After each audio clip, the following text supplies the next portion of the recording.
Assalamualaikum warahmatullahi wabarakatuh.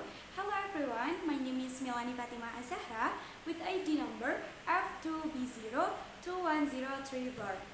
Well, in this time, I will explain the material about auxiliary is, are, was, and were. But before we speak any further, first I will explain what is auxiliary. Auxiliary or helping verbs are used together with a main verb to show the verb tense or to form a negative or question. The most common of auxiliary verbs are have, be, and do.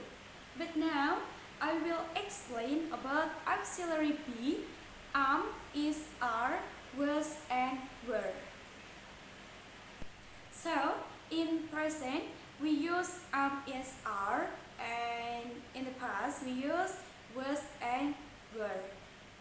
And there is subject agreement when we use is, are, was, and were.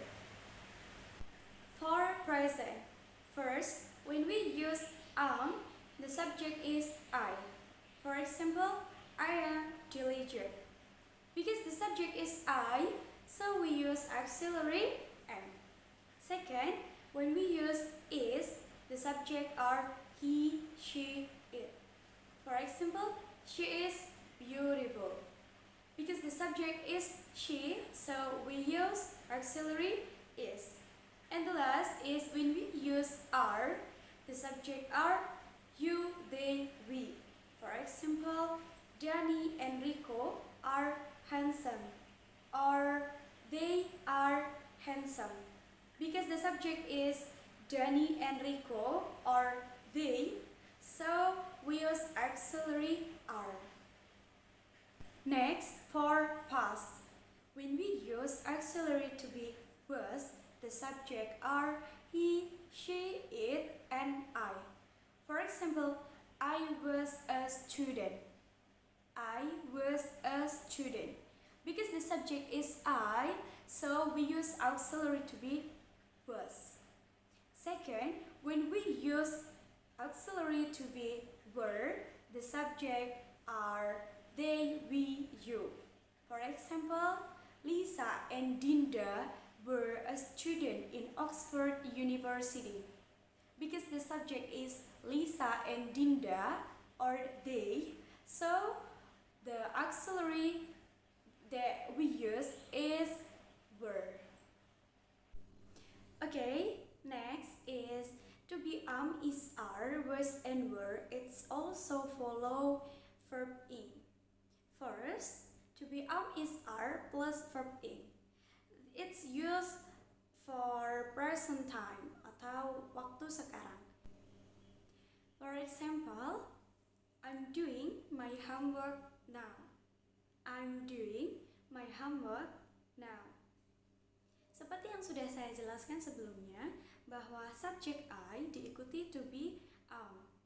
Dan karena di sini I'm doing my homework now itu menunjukkan present time, maka dari itu diikuti oleh verb in, yaitu doing. Yang artinya aku sedang mengerjakan pekerjaan rumahku sekarang. The next example is Melissa is not having a call. Melissa is not having a call.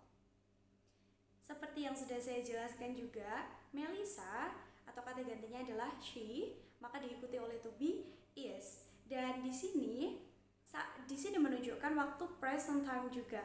Maka dari itu diikuti oleh verb in, yaitu Melissa is not having. Having di situ adalah verb in.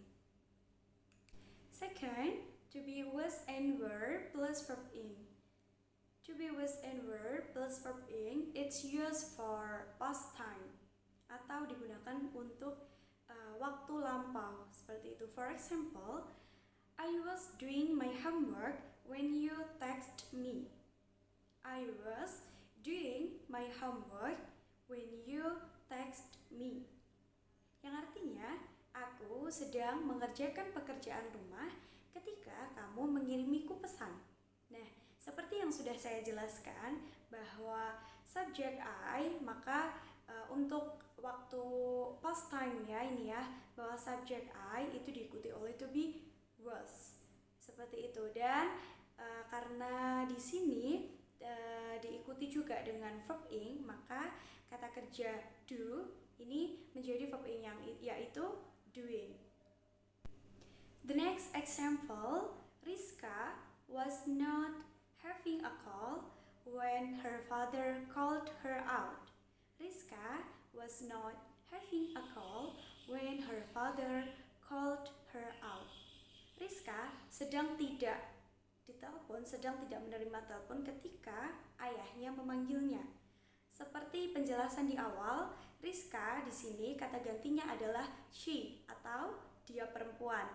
Maka dari itu diikuti oleh to be was. Dan di sini karena diikuti oleh verb ing, maka having yang semuanya have ya, itu harus dirubah menjadi verb ing, yaitu having. Okay, the next, to be is are, was and were, it's also followed by verb 3. First, to be is are plus verb 3.